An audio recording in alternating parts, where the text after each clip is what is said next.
नमस्कार मित्रांनो. एखादं राष्ट्र किती मोठं आहे हे ठरवण्याचे निकष काळानुरूप बदलले.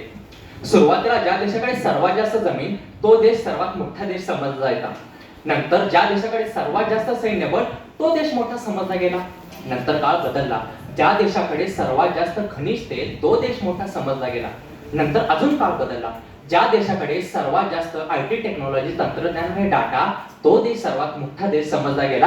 आणि त्यानंतर आली आजची परिस्थिती. आज ज्या देशाकडे सर्वात जास्त अण्वस्त्रे आणि शस्त्रे आहेत तो देश सर्वात मोठा देश समजला जातोय. म्हणजे ज्या देशाकडे सर्वात जास्त शस्त्रे आहेत तो देश मोठा ठरवण्याचे जर आज निकष असतील तर याचाच पुढचा परिणाम म्हणजे महायुद्ध. आणि याच महायुद्धांचा परिणाम असा आहे की आज संबंध जग AK-47 बंदुकीच्या गोळीच्या टोकावर उभा आहे की ज्या ठिकाणी एका क्षणात ठिणगी पडेल आणि सगळंच बेचेराक होऊन जाईल अशी भीती आज मनामध्ये उपस्थित झाली आहे. म्हणून आज व्यासपीठावर विषय मिळतोय, देशादेशांमध्ये बिघडत चाललेले संबंध हे जागतिक महायुद्धाकडे वाटचाल करीत आहेत. आणि याच विषयाच्या अनुषंगाने याची सकारात्मक बाजू मांडण्यासाठी मी सादरीकरण कोड क्रमांक 3 आपल्या समोर विषय मांडत आहे. मगासपासून खूप सारे स्पर्धक बोलून गेले तर त्यांनी मुद्द्यांचा वाद न करता मुद्द्यांचा वाद घातलेला आहे. तर त्यातील स्पर्धकांनी प्रत्येक जण असं म्हणत आहे की तिसरं महायुद्ध हे होणार नाहीये. परंतु 3 वैज्ञानिक हे असे सांगून गेले, असे सांगतात की जगात तिसरं महायुद्ध हे ऑलरेडी चालू झालंय. अशी एखादी वेळ येईल का की जेव्हा प्रसार माध्यमांच्या द्वारे टीव्ही वरती जाहीर केलं जाईल की उद्यापासून महायुद्ध होणार आहे, किंवा शंख वाजवून महाभारताप्रमाणे आक्रमण म्हणून महायुद्ध चालू होईल का? तर तुम्ही सर्वजण भ्रमात आहात. तिसरं महायुद्ध हे ऑलरेडी चालू झालंय.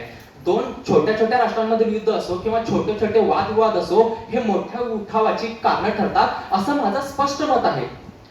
महात्मा गांधीजी असे म्हणाले होते की या पृथ्वी तलावावर सर्वांची भूक भागू शकेल इतकं सामान उपलब्ध आहे, परंतु सर्वांच्या समाधानाची भूक भागेल इतकं सामान उपलब्ध आहे का? तर ते नक्कीच नाही.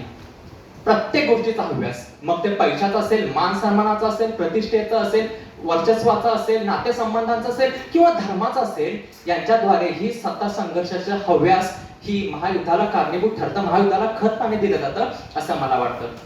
आज परिस्थिती फार बिघडलेली आहे.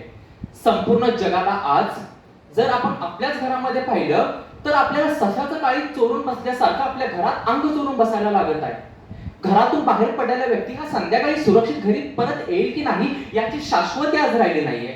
म्हणजेच आज आपण आपल्या घरामध्ये, आपल्या गल्लीमध्ये सुरक्षित नाही आहोत तर जगाची परिस्थिती काय असेल? आज अमेरिका आणि चीन यांच्यातील वाढता व्यापार तणाव, रशिया युक्रेन यांची एकाकडे असणारी परिस्थिती, दुसऱ्या बाजूला इस्रायल पॅलेस्टाईन यांचा वाद, एकीकडे तैवानचं युद्ध, दुसरीकडे दक्षिण चीन सागरामध्ये चिनी ड्रॅगनचा वाढता प्रभाव, त्या आफ्रिकेमध्ये इथिओपियाचं युद्ध, त्या मध्य युरोपामध्ये दक्षिण सुदान उत्तर सुदानचं युद्ध, नंतर दक्षिण कोरिया उत्तर कोरिया यांचं युद्ध. ही 2 देश एकमेकांच्या समोर उभी ठाकले. असं वाटतंय की ही 2 युद्ध आताच एकमेकांचे जीव घेतील की काय. या गोष्टीमुळे आज जगातील वातावरण फार ढवळून निघालेलं आहे. महायुद्धाची भीती आज मला या ठिकाणी वाटते. अमेरिका, चीन, रशिया यासारखी मोठमोठी राज्ये ही छोट्या राष्ट्रांना आपले मांडलिक समजतात. सुरुवातीला त्यांना कर्ज द्यायचं, कर्ज देऊन झाल्यानंतर कर्जाची परतफेड झाली नाही म्हणून तिथं त्यांना आपलं त्या ठिकाणी लष्करी तळ उभा करायचं, एखादा भूप्रदेश बळकवायचा आणि लष्करी साम्राज्य वाढवायचं. अशी विध्वंसक परिस्थिती या मोठ्या राष्ट्रांकडून आज आपल्याला दिसत आहे. संयुक्त राष्ट्र संघाच्या बाबतीत त्या ठिकाणी बोलायचं गेलं तर ती त्या 5 स्थायी देशांच्या हातचं फक्त भावलं बनून राहिले की हे 5 देशांना कसं पाहिजे तसं संयुक्त राष्ट्र संघाला नाचवत आहेत. संयुक्त राष्ट्र अणु शांतता करार करत आहे, त्याला भारतासोबत इतर काही देशांनी अजूनही स्वाक्षरी दिलेली नाही आहे. त्यामुळे आंतरराष्ट्रीय पटलावर अणुशस्त्रास्त्रांची संख्या ही वाढलेली आज आपल्याला दिसत आहे. उत्तर कोरिया सारखा देश कोणत्याही बंधनाला न झुगारता आज राजरोसपणे हायड्रोजन बॉम्बची चाचणी घेताना आपल्याला दिसत आहे.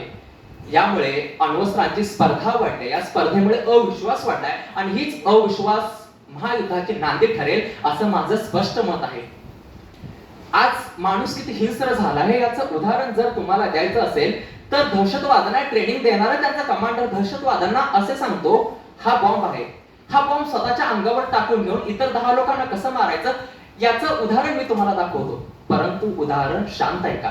कारण हे बॉम्ब एकदा टाकल्यानंतर हे मी तुम्हाला परत प्रात्यक्षिक दाखवू शकणार नाही, कारण मी त्यावेळेला जिवंत असणार नाही. म्हणजे स्वतः मारायचं ते मारायचं, स्वतः मरताना इतर 10 लोकांना घेऊन मारायचं, इतकी हिंस्र प्रवृत्ती आज या लोकांची झाली आहे त्या बाजूला.